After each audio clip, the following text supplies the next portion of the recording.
AM 1110 Radio Disney's in your community.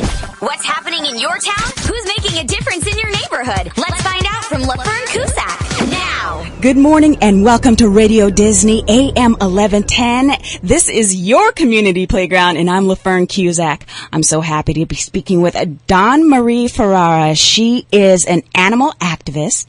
She is an actress, a fantastic actress and producer, making her own films all over the world. And she's going to tell us all about what it takes to have a dog. Welcome to the show, Dawn Marie. I'm so happy to be here. You are a wonderful animal activist, and you share your time volunteering all over Los Angeles. And we have a lot of families out there that say, oh, you know what? I want to have a dog, and they go out and they just get a dog, but they don't know what it really takes to have a dog.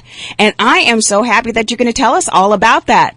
You have a wonderful, wonderful dog, Scarlett. Tell us about her, what type of dog she is, and the story about how she became part of your family. Well, Scarlett is a King Charles Cavalier, and she was a birthday present, actually, from my husband to me. And I've always wanted to have a King Charles Cavalier, and so he surprised me with her. That's how she became part of our family. And a King Charles Cavalier, describe how beautiful she is. Oh, my gosh. Well, she just... It's so hard to put in words because she's the love of my life. And I hear it in your voice. I know. Well, did you ever see the movie Lady and the Tramp? Yes. Well, she looks kind of like Lady. Lady is really a Cocker Spaniel, but that's what she looks like. She just looks so elegant and so that's what she's just beautiful. And what happened when your husband brought your beautiful dog home? Oh, well, okay, so he surprised me by going to, he found a reputable breeder, actually, and he had set up time for me to meet a couple of different King Charles little puppies. And so I had no idea this is what we would do, and we ended up showing up at this breeder's place, and we just were brought, a couple of different puppies. And Scarlett, that's her name, is the one that actually she responded to us. She jumped all over us, and it was like she chose us. We didn't choose her. That's how it usually happens. When people come and they go around dogs, and usually a lot of dogs, they gravitate towards you when you go into shelters or if you're choosing a dog, a lot of people say, well, let the dog choose you. Yeah, they're so keen. They work completely from energy, and that's the beautiful aspect about them, is because there's no pretense about them. They just gravitate to who there's some kind of connection to.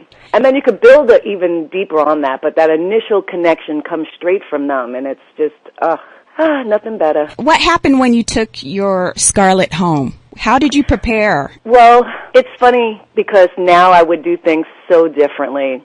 That's why I'm glad that you asked me to talk about this today, because I did all the things you weren't supposed to do.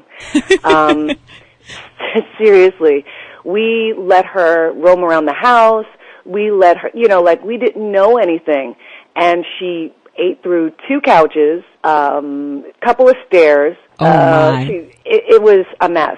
It was a mess, and so finally I backtracked and looked up how to train your puppy.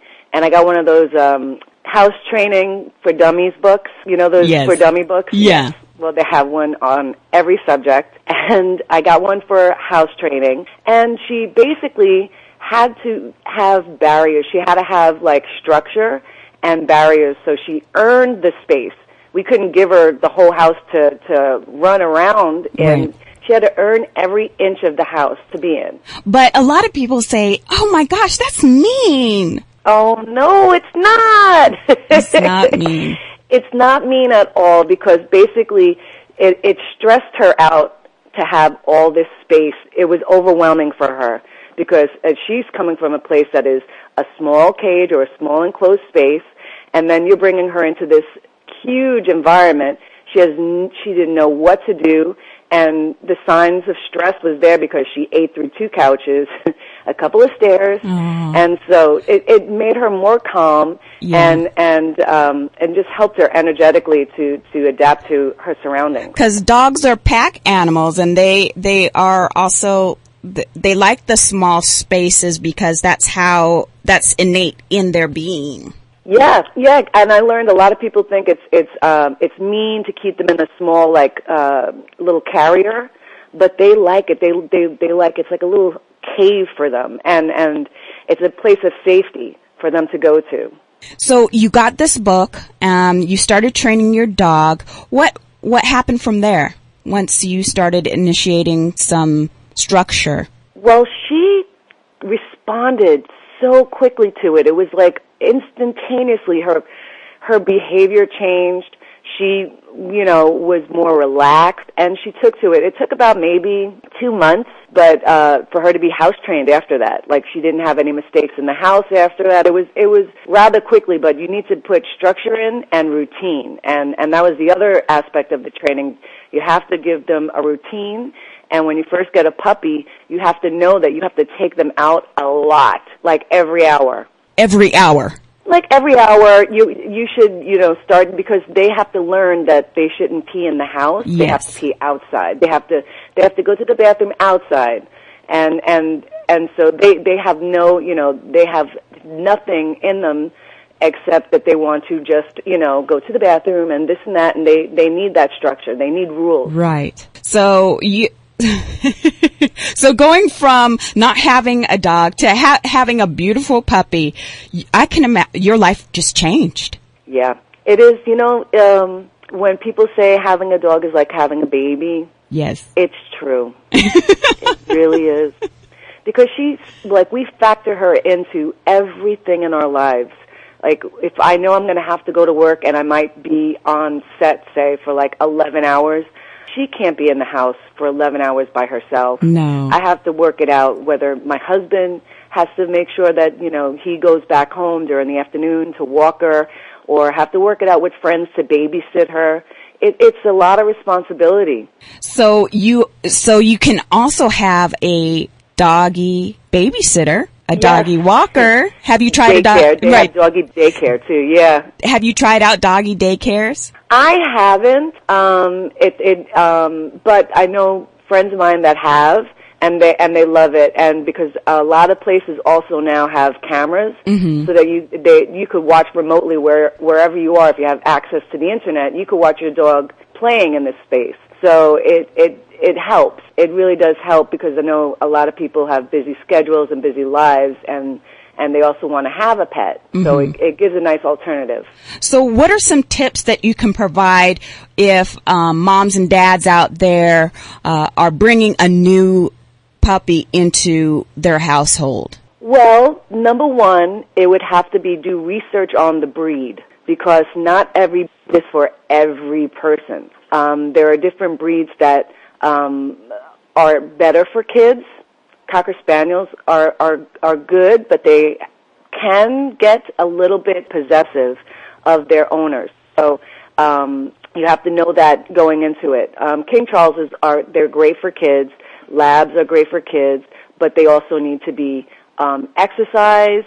They need to have a yard to run in. So you have to do a lot of research on the temperament of the dogs and what is recommended in the daily requirement for daily care, Yeah, that's very smart. I didn't even think of that. And then what did you do to prepare your home? What are some things that we need to bring a puppy to our house? Well, you need to get either tons of newspaper or tons of newspaper. I didn't think of that. It helps recycle. It helps recycle. There are newspapers out there. Yeah, you need tons of newspaper. There are also some doggy pads that you could get. Those can get a little bit expensive. So you need to line the floor. I also I don't know what they're called, but they're little gates. So you don't have to put your dog in a crate. You have to choose whether you're going to crate your dog or have a gate. And the gate allows you to separate them in an area, and keep it small for them, where you can then slowly open up the space and they can earn the space, the rest of the house. Right. Does that make any sense? That makes absolute sense. Okay. Yeah. And then with Scarlett, as she started getting older, what started happening with how much time you had to put in and what you needed to do to take care of her? Well, if you do it right from the beginning, it becomes easier. And that's the thing. That's like, the key. Start out that's right. The connection with having a baby. If you're starting from the beginning and you do things correctly from the beginning, it's just going to get easier later on. And so when we gave her rules and we gave her structure, and she, it just became like I had to take her out, every hour maybe. Initially, then slowly every 3 hours, and now finally, she's 7 now, so I take her out 3 times a day, take her out in the morning, in the afternoon, and late at night before going to bed. And Dawn Marie, there are also costs that go with having a dog. What are some of the costs that you have with your dog, Scarlett? Well, her visits to the vet, because you do have to make sure to monitor their health. That's the best way to ensure that, your pet stays healthy and you could head off any medical problems before they become serious by daily visits to the vet. So, a vet visit can run about $100 a visit. If, God forbid, she gets, a urinary tract infection, God forbid, that becomes costly because you have to treat it with antibiotics. So it would be good to look into. Some people have health insurance for their pets. That's also a nice alternative. But it can be costly. But again, if you keep up with daily vet visits, you'll save yourself in the end. You'll have a healthy, happy dog and a happy family. Yes. Let's talk about dog food. Okay. What type of foods do you feed your dog, and what are the costs associated with that? Again, if I had to do it all over again, I have so much more information now. Initially, I put her on a low allergen food that was prescribed from the vet, and it's for a 10-pound bag, it's about $40. She is about 20 pounds.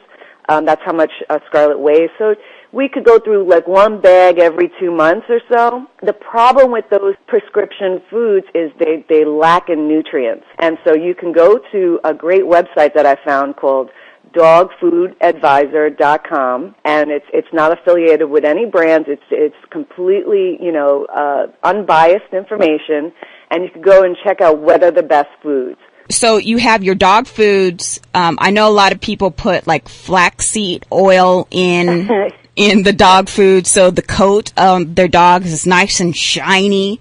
There's all sorts of tips and tricks you can use to help keep your dog healthy and clean. Yes. Now I put coconut oil in her food.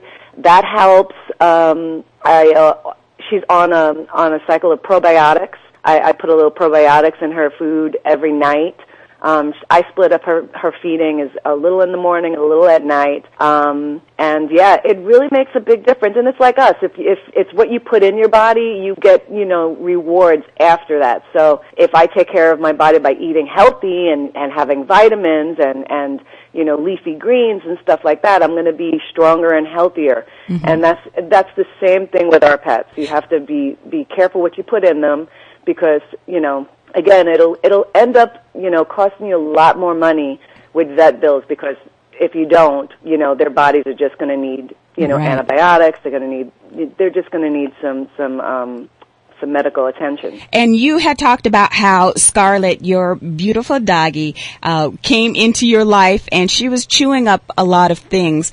One thing that a lot of people don't realize is that dogs do get into the trash and other areas. What can you do to prevent the dogs from, getting into places that they don't need to, like in the cabinets or in the trash? Well, my little Scarlett, I can't. I tried to train her away from even eating toilet paper.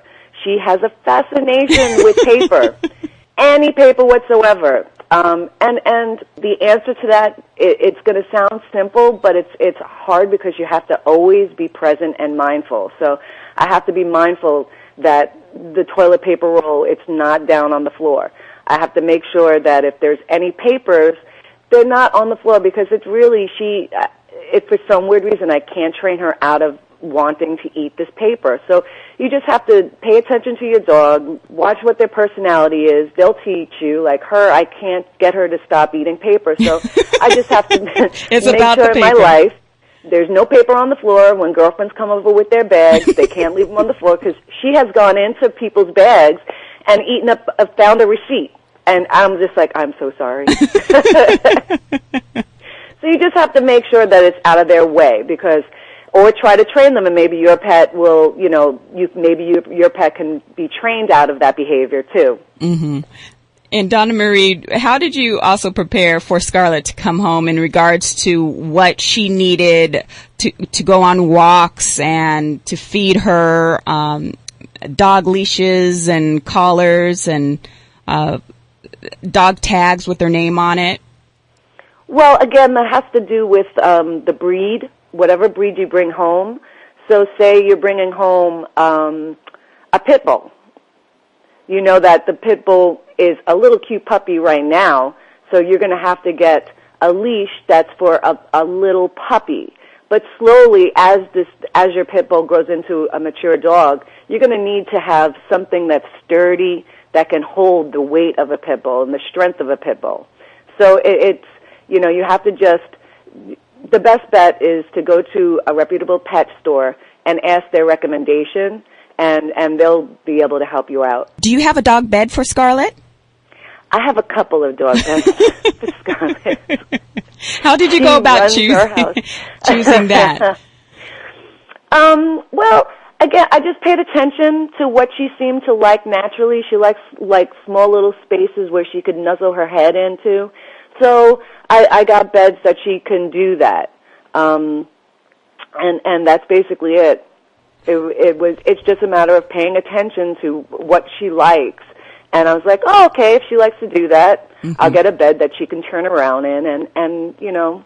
Yeah. Does she have the collar with her name on it just in case she may run out of the house and get lost? You have to make sure, two things that I would recommend is, one, making sure that your pet is chipped. Because for whatever reason, your dog might get loose. I've rescued so many dogs just in my own neighborhood because they've got out of the house, and we were able to bring them back home because they were chipped. So you want to make sure your dog has to be chipped, and always wearing a collar with your number on it and her name on it. That's wonderful, and that's good to know. Before we ever bring a dog home, we prepare our home for our new dog. You have to get the basics: the collar or harness, leash, a tag with the name on it, your phone number, and also, like Dawn Marie said, a chip. You have to have dog bowls with food, know what food, and available water at all times. Water is so important, especially here in Los Angeles. If your dog is outside, they need water, especially in the heat. And your dog shouldn't be left outside, really. I see some people do it, and you have to where you step over the line with how people raise their dogs and this and that. But especially in the warm months in LA, your dog should not be left outside. It's just too hot. It's too hot for them, and it's unhealthy.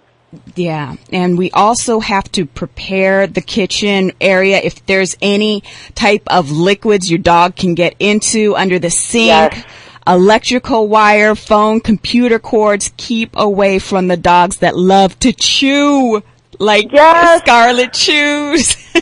Yes, and I started to get organic cleansers as well. So that when I'm cleaning, I know that she might, for whatever reason, lick something off the floor. At least I know I've cleaned the floor with an organic cleanser. Oh, yeah. That's very smart. Dawn Marie, how did you become such an animal activist? Well, I think that it's something inside of me. It really, it just, I love animals. I've always loved animals. I can remember being brought to the zoo when I was a kid and feeling bad that they were in the cages. I was very happy I was able to see them, but felt like at an early age I was like, I don't think they're happy there. And horses, I just love animals, and I've always loved animals. And you, like you said, you go around the neighborhood, you save a lot of animals. Tell us what that is about, what you do when you find an animal that has lost their home. Well, the first thing is, sometimes I've had experiences where they've already, they're skittish, they're running away, and so you have to be mindful not to make them run into like a busy street. So it's about trying to get them calmed down, in an area where you can slowly get to them. I put my hand out slowly to them to see if they're aggressive or not. If they're aggressive, it's a little bit harder, obviously, and I wouldn't recommend anybody going next to a dog that's aggressive. I would recommend them calling the local police department, and they'll help with rescuing the dog. But if they're not aggressive, I slowly just try to gain their trust, and 9 times out of 10 they'll slowly walk to me. Mm-hmm. 9 times out of 10, and then you start the process of taking a picture, putting them on my Facebook page, or bringing them to a vet and seeing if they're chipped. And, and in the meanwhile, feeding them and putting some water in them and just loving them until their owners, come to pick them up. And you have met many friends along the way by finding their pets. Yes. Actually, one of the dogs that I saved just recently belonged to someone who I knew, a friend of mine. And I never met her dog. She was a friend that she had just gotten this dog recently. He was running around my area. She had just moved into the area, and I just didn't know that mm-hmm. at all. And her dog, he was getting used to his surroundings, and he just bolted out of her new apartment. And I saw this dog running right down my street. Eventually, I, apprehended the dog. He's so cute. Come to find out, it was her dog, and she was like, "What are the odds?" And so, yeah, and it just brings a bond when you bring home somebody's loved one, because Scarlett's like my baby. If she was to ever get out, the person who brings them back to me is just, I'm just going to hold a special place in their heart for me. Absolutely. Yeah. And there are many organizations out there that you can volunteer your time. If you can't have a dog in your life at this time, you can go to shelters around the Los Angeles area and volunteer your time. Dawn Marie has done that. She's volunteered her time for friends and families holding their pets. There's the Lang Foundation. There's Friends of Animals Foundation. There are a lot of wonderful dog shelters and volunteer opportunities for you. Just search them out. You could do a Google search them out and see what they offer and what they're doing for the animals. Dawn Marie, can you give some tips on how to search for an animal shelter that we're able to volunteer at? My suggestion would be to look local, try to Google search local shelters, because you want to be close to where you live. It'll make it easier for you to volunteer as well. So that would be my suggestion, my recommendation. Now, before I let you go, we all know that you're a fantastic animal activist and you do a lot to rescue animals in the Los Angeles area, and you care for them. And we appreciate your love and care for the animals. You are a fantastic actress. Tell our listeners out there how you got involved in acting, and maybe spark some interest in those kids out there that want to become an actress. Oh, wow. Well, I was always dancing. I mean, when I was younger, my mom put me on Romper Room. Oh, you were on Romper Room? Yes. Oh my gosh, how exciting. So that was my first big break. Romper Room, yeah. And then I had moved to LA, and a friend put me in her, little school project. And for some weird reason, prior to that, I never made the connection that it was an actual occupation. Acting was an occupation. And working on her student film, I connected and was like, oh, I think I want to do this.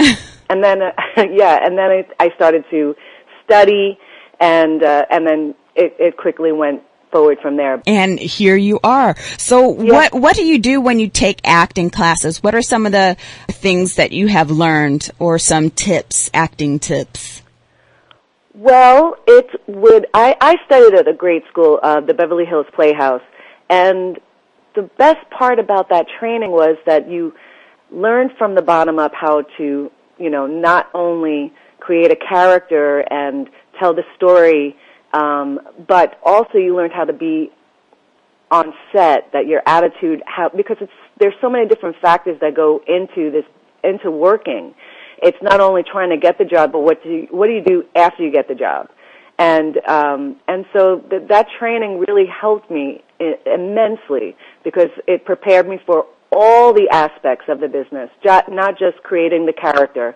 There's so many other factors that's involved. Yeah. You delve so deep into who you are and what you're able to express on stage, film, or TV. It's a wonderful medium if you want to, get into it. Yes, and it's fun. It really does release you as a person. It's a great creative release. Even if you don't pursue it as a profession, it's just fun, because you tap into, like what you're saying, who you really are. And acting, you can't hide from that, no matter what. You can't hide from who you are. And it just becomes like this fun roller coaster ride of expression. Now, I know that you do a lot of videos online. What is your website so people can take a look at what you do? Oh, okay. DawnMarieFerrara.com.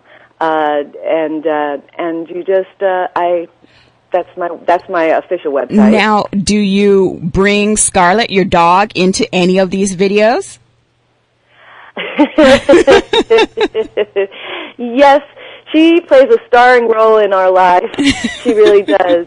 This year I posted, I have a YouTube channel as well. It's Dawn Marie Ferrara.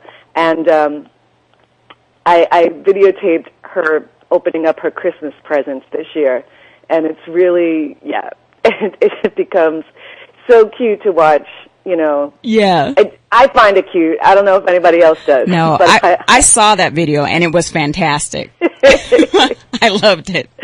Thank you so much for coming and sharing your time, and for, again, all you people out there that want to get a new puppy or dog in your life. There's a lot of information out there. You have to know the cost of what it takes to adopt a dog or a cat. There are also other questions of how to microchip your dog, also spay and neutering your dog, getting your dog license, medical vaccinations, and a whole bunch of other stuff. And you can find out more about that on the Department of Animal Care and Control site for LA County. That's animalcare.lacounty.gov. And really, like Dawn Marie said, research your dogs, research what you want in your life. So do the research on the breed, and do the research on what it takes to train, and what they need exercise, and what's their energy level. And yes, and if you love your dog will love you back. Thank you, Miss Dawn Marie Ferrara, actress, producer, and animal activist. Thank you for sharing your time and your knowledge on